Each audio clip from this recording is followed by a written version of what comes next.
이쁜 라인이 나올 수 있다고 생각을 하는데 쭉 뻗는 라인을 위해서는 기흉이 생길 수도 있고 벌어질 수도 있어요. 함몰되는 경우, 대사가 생기고 심한 경우에 뚫고 나올 수도 있었어요. 정면에서 봤을 때 전혀 높아 보이지가 않는 대수술을 해야 되는 경우에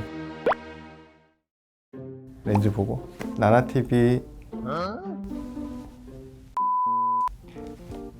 안녕하세요. 나나TV 성형외과 전문의 성승재 원장입니다. 반갑습니다. 요즘 무보형물 코성형에 대해서 문의하는 분들이 많아요. 원하신다고 해서 보형물을 안 쓰고 무보형물로 이렇게 수술하는 게 다 가능하신지, 자가조직을 사용해서 하는 것이 보형물 쓰는 것보다 다 유리한지에 대해서 말씀드려보겠습니다.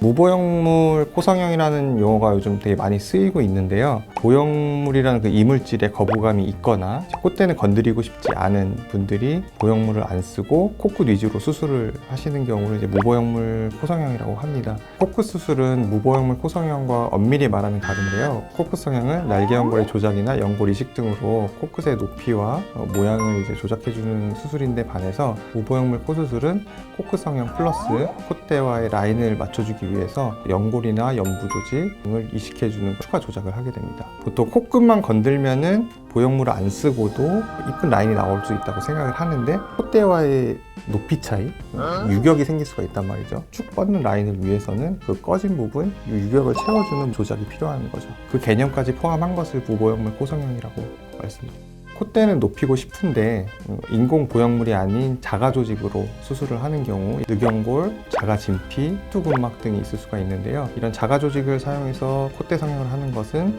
무보형물 코성형이라고 말하기도 하는데 자가 조직 코성형이라고 명칭을 하는 것이 더 적절할 것 같습니다.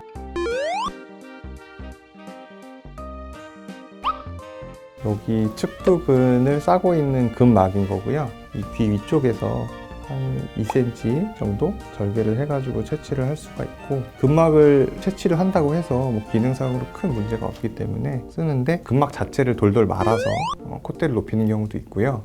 봉합을 해서 봉투처럼 만들어서 그 안에 잘게 썰은 연골을 넣어서 소세지처럼 만들어서 이제 콧대를 높이는 방법도 있습니다. 일단 이 방법은 이쪽에 다시 절개가 한 번 더 들어가야 되고 뚜근막을 다시 떼야 된다는 과정의 수고로움이 있고요. 근막만 이제 돌돌 말아서 하는 경우에는 충분한 높이를 확보하기 어렵고 매부리 위에 살짝만 꺼진 경우에 라인을 맞추기 위해서 살짝만 높이고 싶은 경우, 그런 경우에만 가능하고, 소세지처럼 그 연골과 같이 사용하는 경우에는 보통 뭐 기둥을 세울 때 비중격이나 귀연골 쓰잖아요. 그렇게 쓰고 남은 막 자투리 연골들이, 근데 이제 콧대 자체를 높이려면은 이제 남은 걸로만 하기에는 좀 양이 부족하고, 이제 그거를 위해서 연골을 떼야지. 귀연골, 비중귀연골, 늑연골 다 사용 가능해요. 충분한 높이 확보는 할 수 있지만 이 또한 흡수가 될 수 있고 표면이 울퉁불퉁할 수가 있습니다.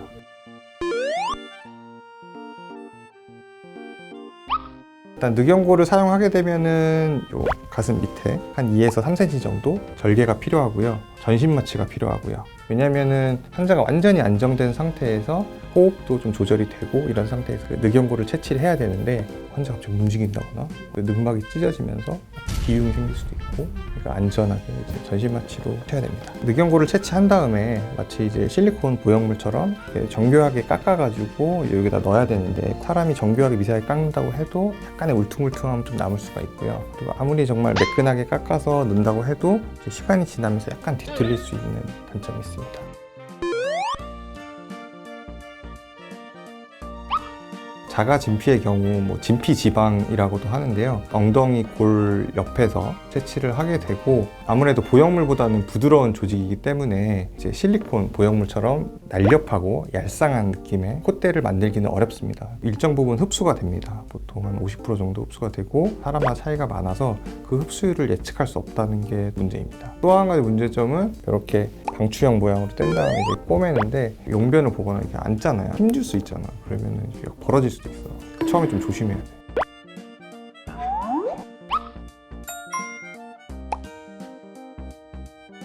실리콘은 원하는 높이와 모양을 얻기 매우 편리하고 다른 재료에 비해서 훨씬 매끈하고 날렵한 콧대 라인을 만들 수가 있고요. 수술 후 형태나 높이의 변화 없이 안정성과 안전성을 갖고 있기 때문에 오래전부터 현재까지 콧대 성형에 제일 보편적으로 쓰이는 재료라고 할 수 있습니다. 그러니까 실리콘이 좋은 점이 모양이 날이 있으니까 사람들이 많이 보는 건 사실 정면부를 더 많이 보거든요. 그러니까 앞에서 보이는 이 콧날, 이 콧대 이런 것들이 굉장히 중요하거든요. 그렇기 때문에 실리콘의 그런 필요성, 중요성이 더 강조가 되는 것 같아요. 정면 효과를 좀 줄 수가 있으니까. 확실히 뼈가 좀 넓으신 분들은 얘가 전체가 넓으니까 옆에서 봤을 때는 뭐 더 이상 높일 필요가 없어. 정면에서 봤을 때 전혀 높아 보이지가 않는 그런 분들은 이렇게 코뼈가 있으면은 요 위에다가 좀 얇은 폭의 보형물 넣어주면은 요 엣지가 생기니까 정면 효과를 좀 줄 수가 있고.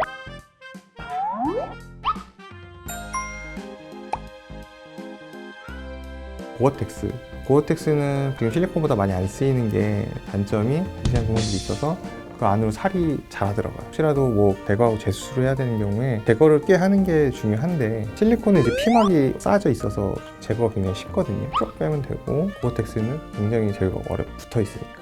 지금 얼마나 기술이 좋아요. 내리오공학도 많이 발전하고 기술 좋고 하는데 이렇게 기술이 발전한 2020년에도 어떻게 보면 되게 단순한 재료인데 그걸 사용하고 있다는 게 그만큼 안전하고 장점이 많은 재료이기 때문에 사용을 하고 있는 거죠.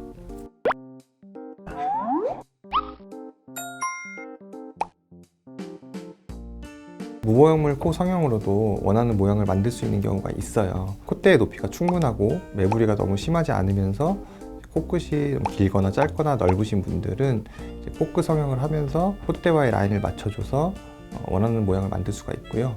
대부분의 분들께서는 보형물을 필요로 하는 경우가 굉장히 많아요. 보형물을 사용해서 콧대의 높이를 높여야 되는 경우도 있고요.